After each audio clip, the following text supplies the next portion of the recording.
Combler le déficit d'adaptation et renforcer la résilience. Tel est le premier point de l'action climatique mondiale adopté à l'occasion de la COP27 à Sharm el-Sheikh en Égypte. Ces résultats consisteront à élever l'adaptation et la résilience pour qu'elles deviennent le fondement de la mise en œuvre de la voie du développement durable d'une manière qui renforce les contributions des parties prenantes pour faire face aux pertes et dommages par des efforts équitables, holistiques et collaboratifs. De nombreux pays se sont engagés à décarboniser leur énergie renouvelable. Comment savons-nous jusqu'où ils sont parvenus et quelle est la manière courante de rendre compte de ce genre de choses afin qu'il y ait une compréhension commune? Et lorsque les pays sont en retard, ou même dans le secteur privé, lorsque nous sommes en retard, comment savoir quelle est la chose qui nous aidera à combler cet écart? Donc, c'est vraiment formidable pour nous d'y penser. Tout cela est urgent à présent.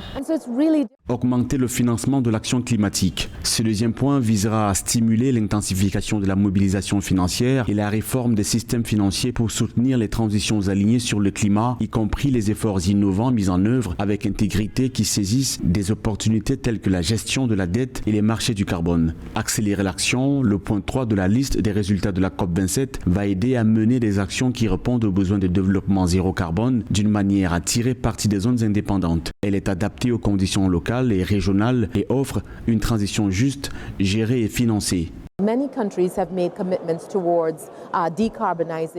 Nous espérons avoir une décision sur les pertes et dommages. Je crois vraiment de tout cœur que nous sommes plus proches que nous le pensions. Je sais que c'est difficile. Je ne perds pas l'espoir que représentent les pertes et dommages parce que c'est un énorme besoin et sans limite. Vous savez, les pertes et dommages à chaque rencontre s'accumulent.